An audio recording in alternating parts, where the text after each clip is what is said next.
So thank you again, everyone, for joining us. We are with the National Girls Collaborative Project. My name is Kata Lucas. I'm a senior project manager with the National Girls Collaborative Project, and I will let Lahari introduce herself officially now briefly, and then I'll introduce Ashley shortly. How does that sound? That sounds perfect. Thanks, Kata. Hi, everyone. My name is Lahari Chalasani. I'm a senior manager of programs here at NGCP. I was just in South Dakota with Kata a couple months ago, so it's excited to be there again in this virtual capacity. I'm actually also not in South Dakota. I'm in Northern Virginia, so excited to still be here today. And I'll turn it back over to Kata to get us started. Awesome.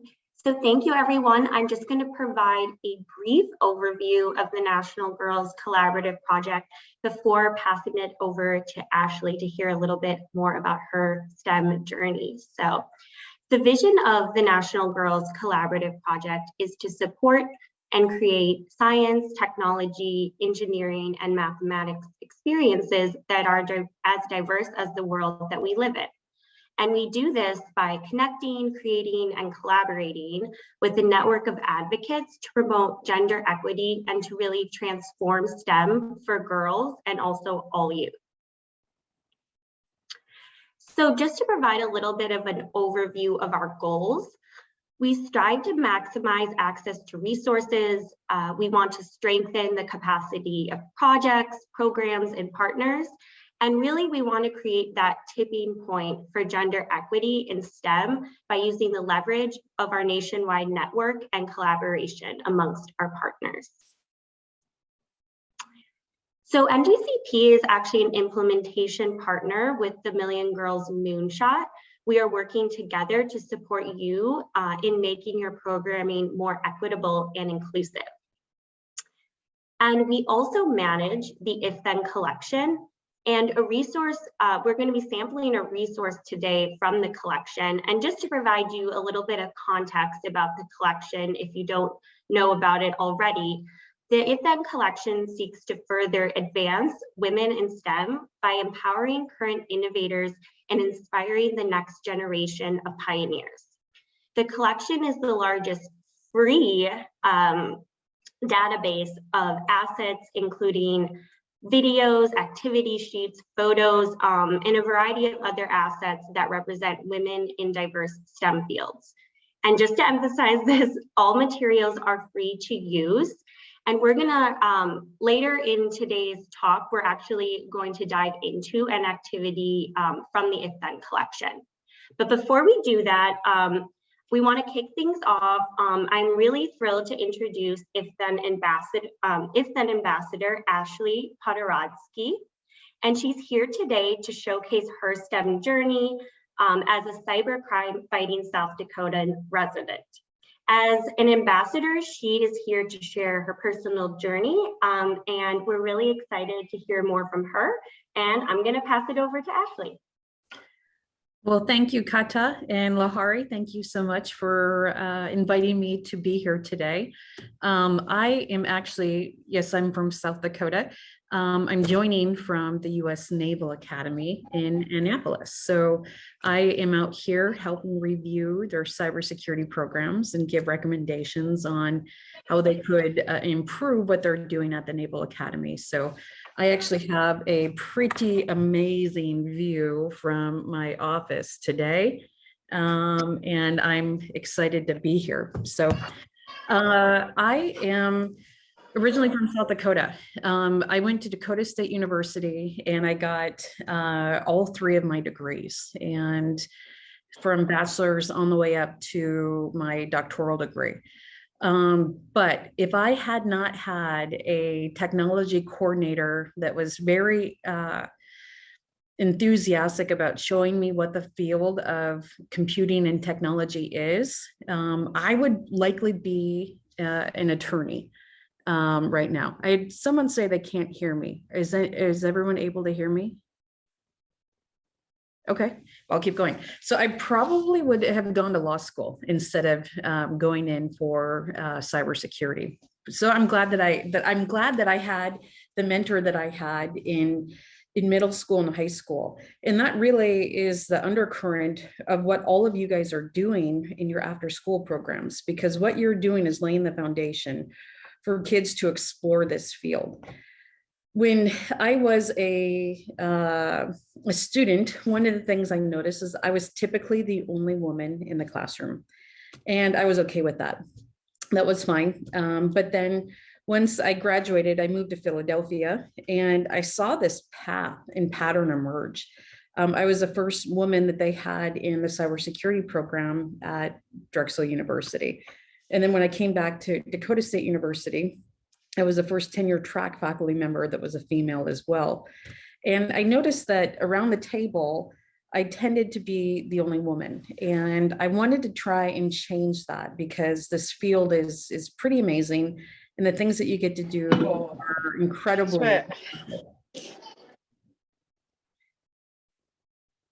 Okay, so what I did is I started a program called CybHer. So CYBHER.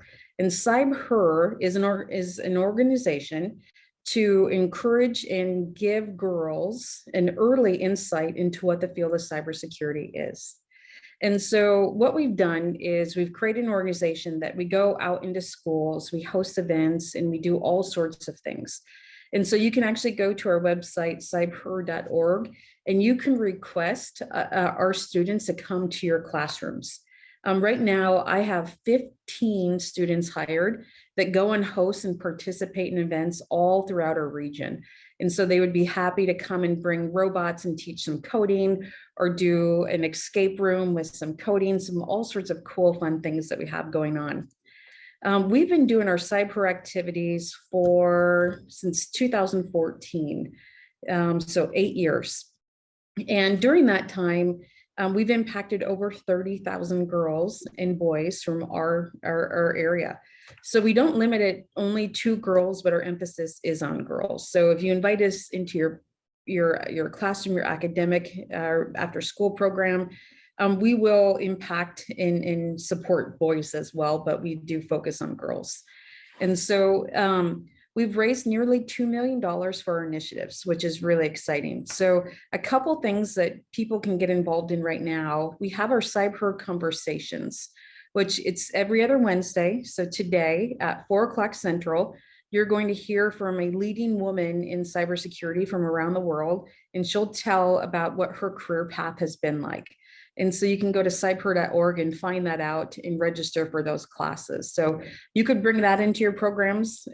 We also have a lot of resources that have hands-on activities and YouTube videos as well. But as Kata talked about cybercrime, digital forensics is my area. And so I work on investigating cybercrime in misuse situations. So we have a lab, the Dig Force Lab at DSU. It's a digital forensics for cyber enforcement. And at that lab, we actually conduct cases for local, regional, state, and federal law enforcement agencies. So we've impacted over 60 agencies throughout the country. So FBI, DEA, all the way down to Lake County Sheriff's Office. And so we investigate digital devices in criminal activity. So just last week, we took in a new case on a $36 million loss to an organization. So we had to figure out how the bad actors got in, how they transferred the money, and what they can do to try and recover it. So we do a lot of really interesting work in that lab, and our students get exposed to it in a tangential way. They can't do casework, but they can be part of the research that goes into it as well. So, I am a South Dakota person. I love living in our state. I went to school for technology because of the mentoring from a person in all of your guys' shoes. And from there, I've been able to create programs that can help impact future youth and help them understand what the field is. As I open it up for questions, the one thing I'll note is that at Dakota State, from the fall of 13 until now, We've had a 595% increase in women studying computer science, cyber operations, and network security. And I attribute a lot of that to these outreach activities with CyberHer. And so we are welcoming for everyone, but we have a very great program for girls to explore and to take a look at. So I will open up the chat and see if there's any questions, or if you wanted to unmute yourself, you could do that as well. Thank you, Ashley, for sharing your journey. Yeah, so feel free to put any questions you may have in the chat. You can use the Zoom feature of raising your hands as well, or turn on your video and come off of mute and ask a question of Ashley. We have a lot more to talk about STEM journeys today. So, you know, if you have a question regarding about resources and all that, we'll definitely get to that. But anything for Ashley specifically, especially as she mentioned, she, you know, grew up on the programs that you all are, you know, running and leading today.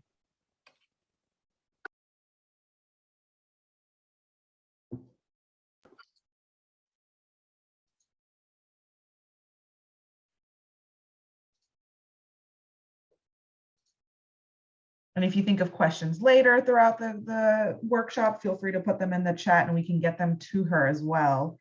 Ashley will only be on with us for a couple more minutes as she has some great influence activities today.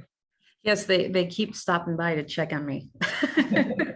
But well, thank you for the invitation, and thank you for all the after school programs do here in South Dakota.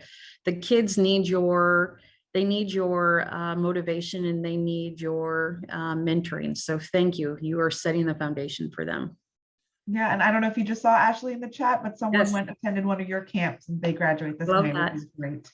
We love that. Thank you, Ashley, and we hope you have a great time in Annapolis, and we'll talk to you later. See you tomorrow. Yes, see you. Bye. All right. We are so thankful that we were able to get our South Dakota native on this call here today. And, you know, jumping into kind of more about STEM journeys, we actually have an activity for you. We didn't call it a workshop. You won't have to turn on your video. You won't have to go into breakout rooms or anything like that, but we would love some interaction via Zoom. And so this activity is STEM Journeys. We'll share the link with you later for you all to use, but the goal of this activity is to talk about a career pathway that someone could go through, right? And so what I'm gonna do is, we're not gonna go to the next slide yet, but when I tell Kata to, she will. We have 3 AAAS ambassadors, just like Ashley, who we just met. We'll have 3 AAAS ambassadors on that slide, and around the slide, there'll be some fun facts. They don't correlate, they don't line up exactly with any of the ambassadors, but that's up to you all to figure out which fun fact goes with each ambassador. And so you'll want to observe, look at the ambassadors. We are obviously making some assumptions here, right?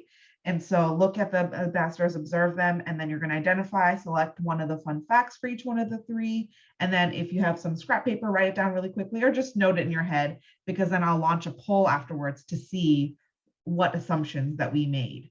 All right, so Kata, if you can go to the next slide. All right, so those are our 3 ambassadors that we have on the screen and the 6 fun facts. So I wish I should have had some elevator music, some wait music playing while I give you all a couple minutes to look at this.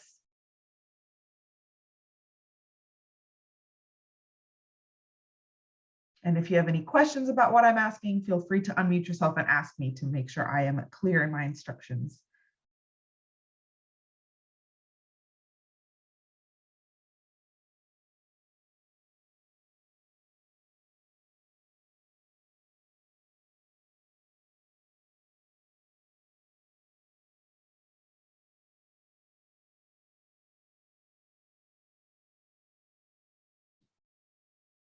I know the fun facts line up exactly with the picture, so it's easy to be like, that one goes with this one, but I promise you they are random.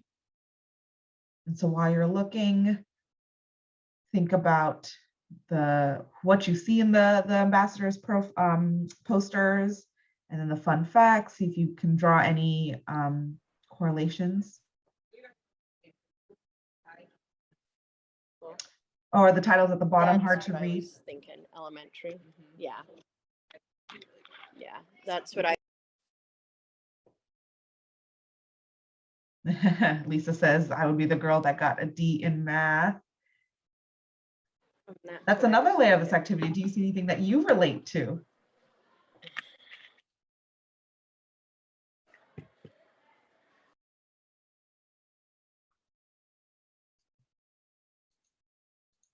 All right, I'll give it one more minute, but I will read the ones at the bottom to make sure that you all are seeing the same things. I'll put them in the chat actually. Or Kata, could you help with typing the bottom 3 in the chat, please?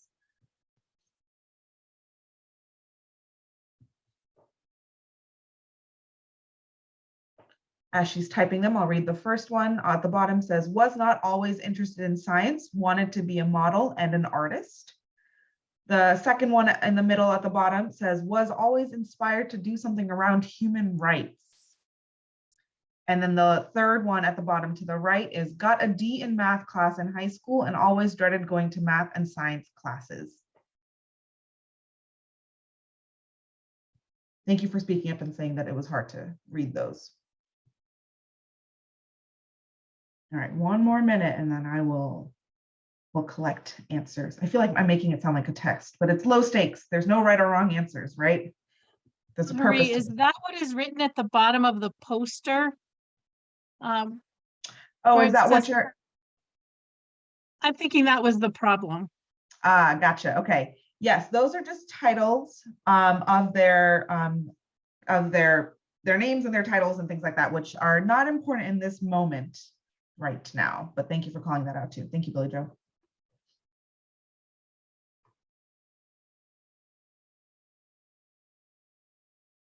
Okay, so what I'm going to do now is I'm going to stop sharing. Kata, can you stop sharing, please? Beautiful. And I'm going to launch some polls. I want to see how we all as a group reacted to these. So the first one is, which fun fact did you choose for Dr. Sierra Civils? That is the picture to the left.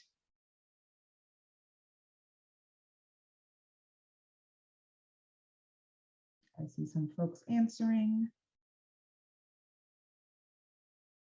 All right. I love seeing a poll launch because you see like a trend and all of a sudden the trend will change as more people answer it. Okay, let's see. We have about half of you all answered yet, so I'm going to give it a couple more seconds.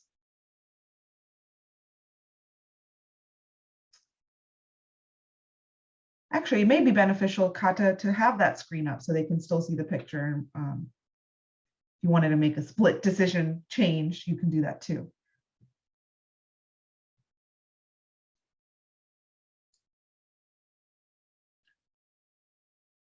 And again, like I said, this is low stakes. There's no right or wrong answer.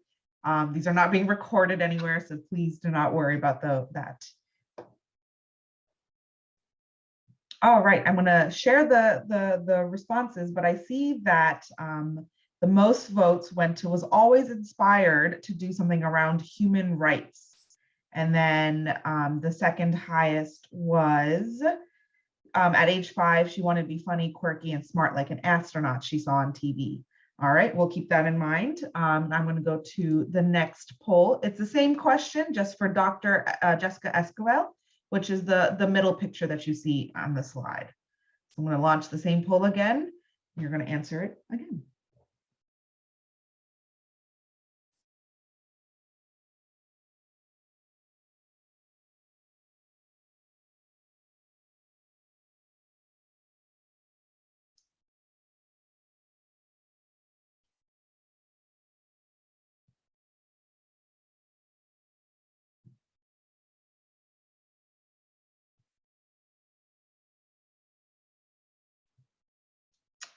All right, I'm going to share for this one. And this one's interesting. There's some that no one even filled out. So that's really interesting. But the poll that, or the answer that won is, at age 5, she wanted to be funny, quirky, and smart like an astronaut on TV. Okay, that's interesting. I'm just saying interesting to say interesting. All right, and the last one for Dr. Victoria Herman. Which fun fact would you associate with her?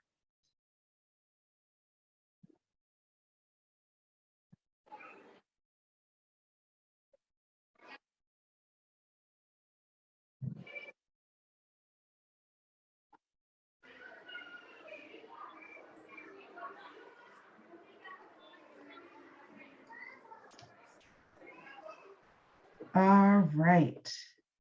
I'm going to share the poll again. And this one, most people said originally wanted to be a pastry chef. And then the second highest fun fact would be got a D in math class in high school and always dreaded going to math and science classes. I didn't share that. Okay. So that's very interesting that we all had different responses for each individual. And I would also say that they varied, right? And not everyone voted for the same thing. And so it just shows that assumptions are different amongst all of us because we all have different viewpoints and different, I would say, biases. And sometimes I think we attach a negative connotation to bias, but bias is something that we all have, right? And so just showcasing that. And so what I'm going to do is I'm going to share a video of two of these ambassadors, and then hopefully we'll see, you'll have that moment where you're like, wait a second, that's actually their fun fact. So I'll start with Dr. Sierra Civils. Hi, I'm Dr. Sierra Civils. I'm a nuclear engineer. I was the first Black woman to get a nuclear engineering PhD from the University of Michigan, and I currently work at Johns Hopkins Applied Physics Lab. So my favorite STEM subject in school was chemistry. I was really interested in things we can't see and how they interact. So that sparked my interest in nuclear engineering. So I don't do much chemistry work anymore.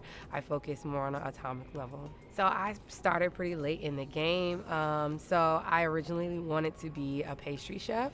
And it wasn't until my sophomore year of high school that I decided, or I was introduced to the idea of engineering, specifically in a chemistry class. And from there, my interest just grew. And I went to MIT and got introduced to nuclear engineering, and I went off from there. The first choice that I made along this path was to not be a pastry chef. So, I really was preparing for competitions and trying to get a scholarship, and being introduced to chemistry and to chemical engineering kind of shifted my path. And then trying to decide where I was going to go, I had never heard of MIT before, and so when my teacher introduced these different topics to me, that really changed my trajectory.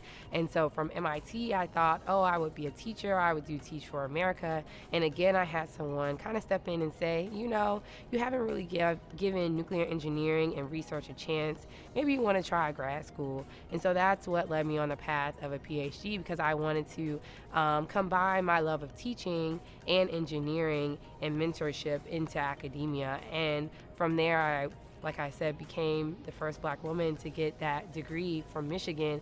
And so that really landed me on the trajectory I'm on today. Okay, so it was revealed about her fun facts, and the two were that she originally wanted to be a pastry chef. And then two, she's never even heard of MIT before, but she graduated with nuclear engineering as her degree, which is great. So I'm just curious, like, why did we make these assumptions around that she cared about human rights versus something else, and then how we ended up here? Does anyone have any thoughts or want to share their thoughts on their thought processes around this? You can unmute yourself if you like, or share it in the chat.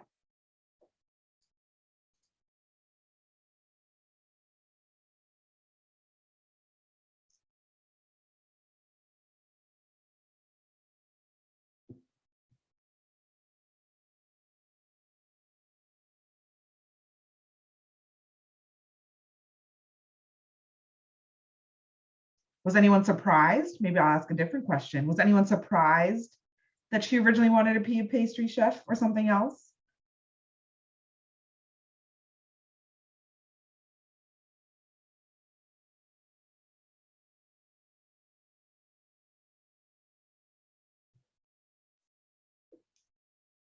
If you have thoughts, while I'm going to share this next video that I have around Dr. Victoria Herman, Let me make sure. Excuse me. Okay. I'm going to share the one around Victoria Herman, but I see Gwen in the chat says that, you know, they were surprised. Yeah, I think we're gonna delve into it a little bit more around this, but yeah, it is easy to assume something of someone, but then realize that their journey is a lot different than what we think it's going to be. All right, the next one is around Dr. Victoria Herman. My name is Victoria Herman, and I'm the Managing Director of the Arctic Institute. The Arctic Institute is a think and do tank. We do research on the many types of Arctic security, like climate change, energy, health, and culture. And then we put that research into action by helping communities be safer in a rapidly changing region. My grandparents are Holocaust survivors. I grew up hearing stories of my grandfather surviving Auschwitz and moving to this country, trying to make a difference in a new homeland. I was always inspired to do something around human rights. And in college, I discovered what climate change was and realized that climate change is the biggest human rights issue of our generation. So that took me on a path to climate change research, adaptation, and ultimately finding solutions with my colleagues. Growing up, I was awful at STEM. I got a D in math class in high school and always dreaded going to math and science classes until I took environmental science. I had an amazing teacher, and she took us out to wetlands in New Jersey, made us really understand that what we did connected to the world around us. I used the questions that she forced us to ask ourselves every day on the job, that curiosity, us going out and finding answers that we didn't know existed at the start of the day. Right out of undergrad, I knew I wanted to do something with climate change, and I started my career in Washington, D.C., working on the biggest cities in the world and how we could reduce our greenhouse gas emissions. From Mumbai to Rio, we worked on reducing the emissions of transportation systems, which was amazing, but I realized that cities have a lot of resources. They have finances, technical assistance programs that many more rural and remote places don't. So I made a pretty big shift from the most populated places to the least populated place, the Arctic, to work on climate change in a different way. Today, I now work on climate change adaptation, helping my colleagues and friends across the Arctic adapt to the impacts that we can no longer avoid, being able to make their communities, families, and cultures safer in a changing world. If we collaborate across borders, then big problems become solvable.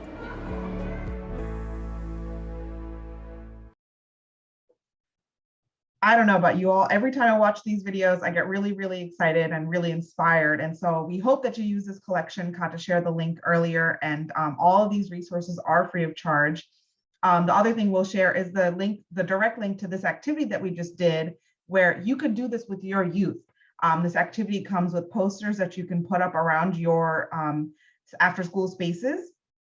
And then you can have this kind of thought process better in person. But you notice that you could do it virtually too if you're still hosting virtual programs. And so that link is in the chat for you to download this activity. There are many, many other activities just like this one in the collection that we hope you utilize in your programming. And what Ashley was speaking to about utilizing things in your own neighborhood, in your own backyard, right? Ashley's a great resource. There's a lot of information around her. We can share her link again as well, where you can plug and play her images, her videos, her activities, if there's any around that, into your programming to help with that. And so we're going to go into a little bit more around, you know, kind of the career pathways. We talked about this. We all were surprised by the differences that we see from what they look like to what they actually did in their careers. And so let's delve into that. So this information is pulled from the National Girls Collaborative Project's State of Girls and Women in STEM. We'll share that link with you all to peruse too. But some things I wanted to point out today are women continue to be underrepresented in STEM. Girls and women are equally capable, but different interests, confident, and belonging. So that just shows that women are capable of being in STEM. It's just about their interests and their interest, confidence, and then that representation piece really are where it affects them. And so around some STEM careers, Kata, if you can go to the next slide, you'll see that there are a high number of high school girls that are actually interested in STEM, but there's a very small percentage of those girls that are interested in pursuing a STEM career, right? And it's not even their first choice. And so how do we now motivate them, inspire them, encourage them to pursue that? And it's through showcasing these careers, these diverse careers, as well as diverse role models in these careers to get them there. And so here are some key strategies around encouraging girls to participate in STEM as a career. So Kata, to the next slide, thank you. So the first one is around awareness. And so just talking about it, right? And a great tactic is look to your own backyard. If you wanted to look up, hey, in South Dakota, what are some key STEM degrees? You can do that as a group. You can do that beforehand and showcase it to your group. But what do they do? What are some things? What are some skill sets you need in order to complete these jobs? Is a great way to just raise awareness around a specific STEM careers. And then practicing it, right? Getting hands-on activities into your spaces to make sure that they're engaging authentic STEM activities to mimic what these role models are doing is another great key strategy. And then connecting those activities that they're doing, right? You can say, hey, we're making slime today, because we all know kids love slime. So you could say, we're making slime today, but that's actually materials engineering, right? So connecting any activity that you're doing to a possible future STEM career is a great way to put that into practice. And then of course, countering and dispelling stereotypes. That's kind of where that STEM Journeys activities comes in as well, talking about those assumptions that we have around STEM careers or their career pathways. Countering it, making sure to showcase the hardships around it, and then also talking about how they're collaborative, just like Ashley's in the Naval Academy right now, collaborating with them, talking about their systems versus her just working alone in a office space, right? So again, dispelling those stereotypes and then showing those diverse STEM careers and professionals. We shared some links around some research practices, along with some just data that shows this work is important. And I see a question in the chat around where was Dr. Victoria Herman, and it sounds like a very lively place. I believe it's at the center for, Kata, do you remember what it was? We can look it up and I'll put it in the chat when it comes to Kata speaking, but I'll get that question answered for sure. Thanks. All right, I think I'm turning it over to you now, Kata. Yes, thank you. I'm just gonna go to the next slide. Okay, so we just wanted to talk about how we can put those strategies into practice and incorporate them into your programming. So there are a lot of ways that you can help your youth explore careers through the programming you're doing, maybe most obviously through activities.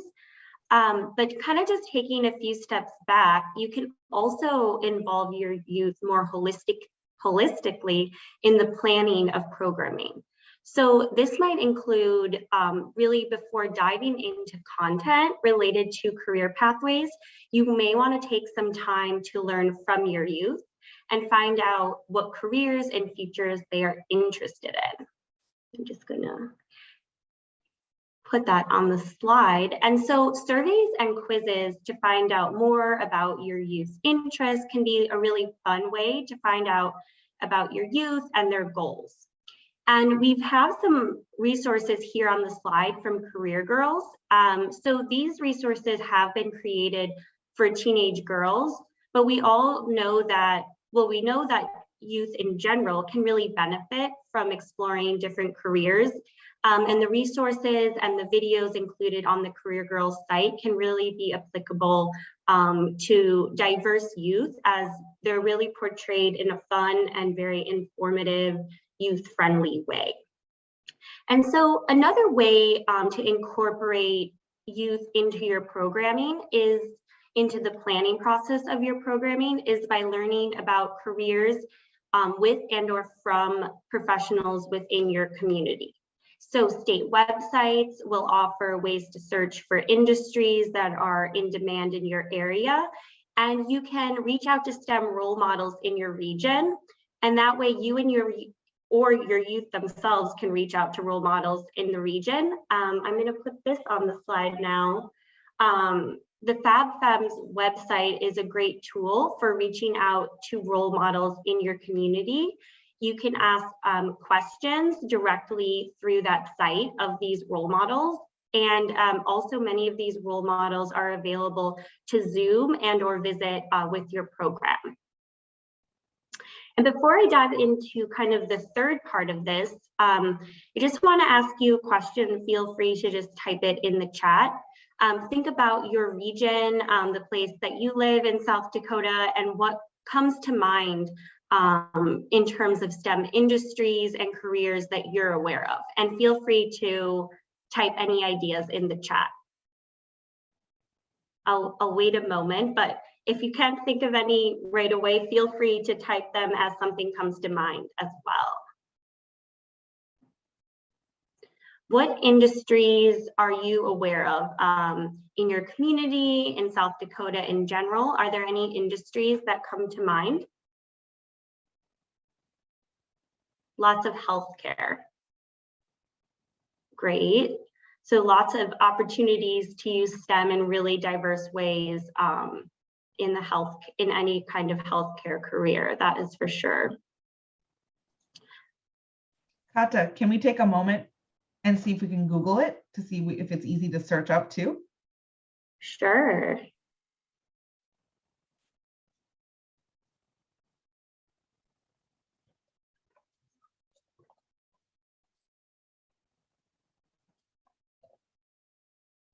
Let's see. Healthcare, again, I see that. Ethanol.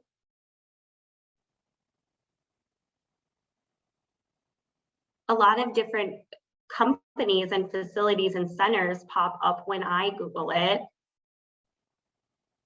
I see Raven Industries, Sanford Research, University of South Dakota Gear Center, South Dakota School of Mines, construction, gravel pits, healthcare again.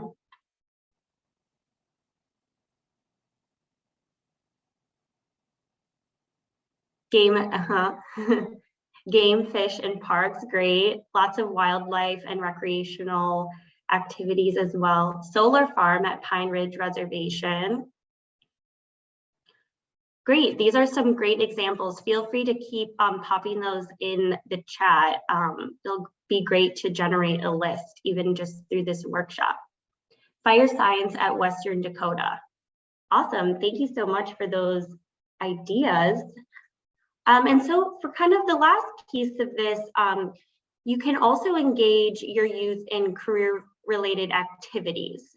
And I'm going to put this on the slide. And so we've been talking a lot about the If Then collection, but within the collection, there is the Million Girls Moonshot portal, which includes 2 sections designed specifically for exploring career pathways.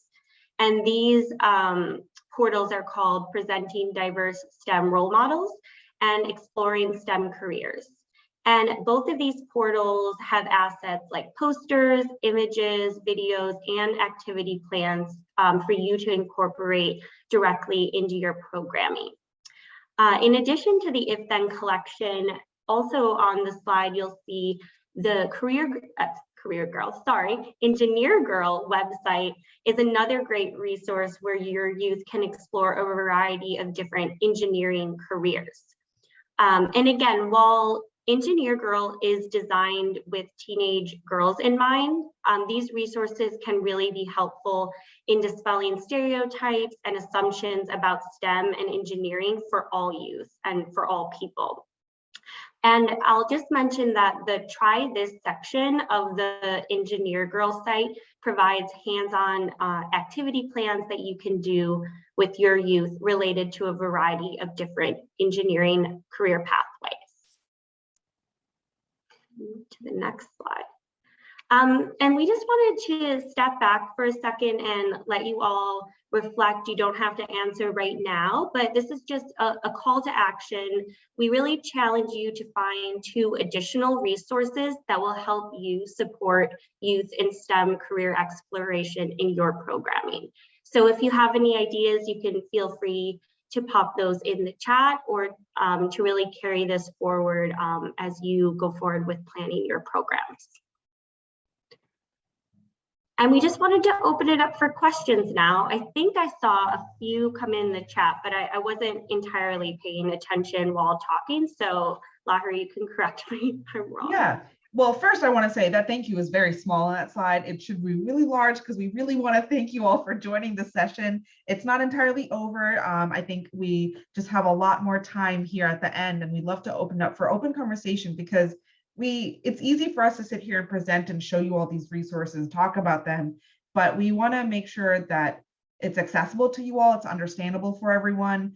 And so I saw some chat around, having real people in front of them is really important. It's really nice to have that kind of one-on-one connections anywhere that you can get it in front of your youth. But sometimes it's hard, right? And, just like Ashley was incredibly busy today, sometimes they're not able to come in person to your location. So having them come in virtually is also another option. And then if you're unable to actually have them live, you can still have recordings of them, pictures of them, right? So making any interaction possible is great. And another question that we had was, will these slides be shared?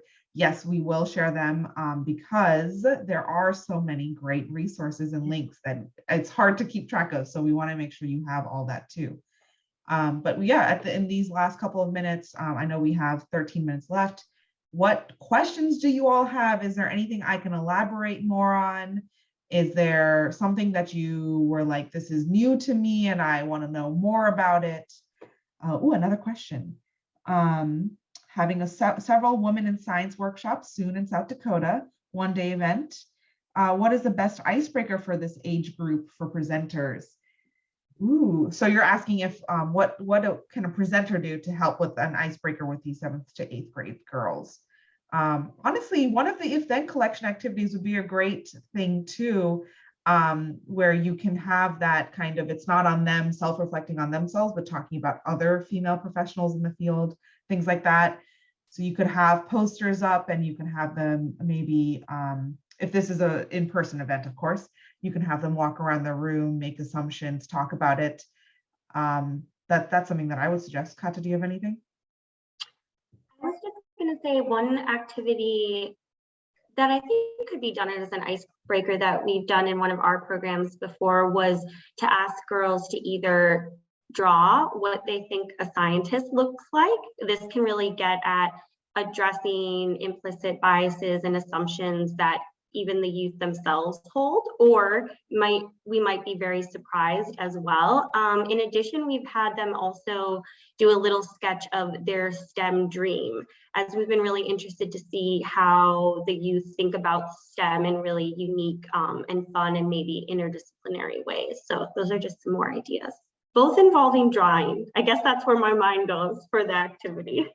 I love that. I love that. You could even do just like a simple brainstorming of what are STEM careers, right? It's really evolved from science, technology, engineering, and math. There's all these other layers to it. So really talking about that. Yeah, bringing the A into STEM. Yes. I'm always about bringing the A into into STEM and making it STEAM for sure.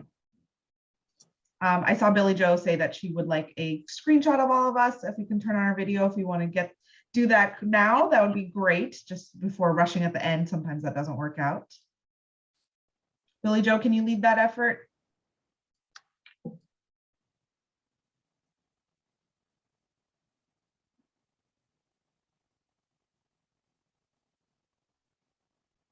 We've got a few more.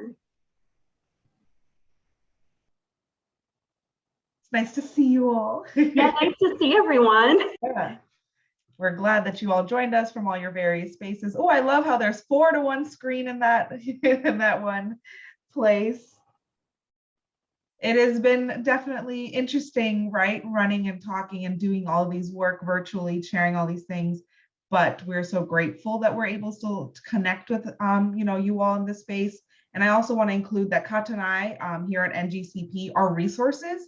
If you come across something that you need more help on around the If Then collection, please reach out to me. And then if there's anything in the resources that we share that you're like, how have you used this in the past? Can you give an example of programs? We can also talk to you. Our job is literally around supporting your work because we believe it is very important work. And you saw Ashley's great success story, right? And so it starts with folks like you. So we want to make sure that we can support you in whatever way. So please always reach out. I'll turn over to Billy now.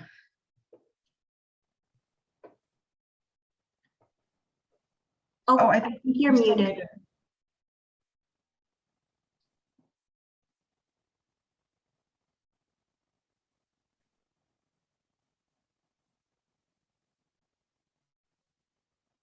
I think you're still muted, Billy Joe. Yeah, maybe it's not letting her unmute.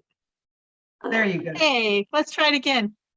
We have a few minutes before our next session, so if you would like to take a break, just come back. You have 3 sessions to choose from again, and it has been amazing. Ladies, we sure appreciate you. Thank you, Billy Joe. Did you want to get your picture or did you grab it already? I kind of grabbed one, but there weren't very many open. Was it a misunderstanding? Do people plan to open now?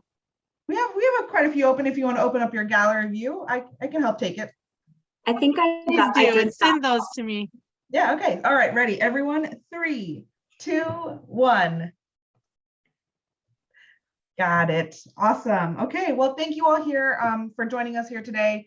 If you have questions about Ashley and we share the link to her profile, you can also reach out to her and see if she's free to come into your spaces to talk about her work. Cybercrime fighting, really great, important work. But reach out to us with any questions. And what I'll do is I'll put my email in the chat and then feel free to save it. It'll be in the chat when SDAN shares it out with you all later. But thank you all and have a great rest of your week. Thank you so much, Thanks, everyone. Have a great day.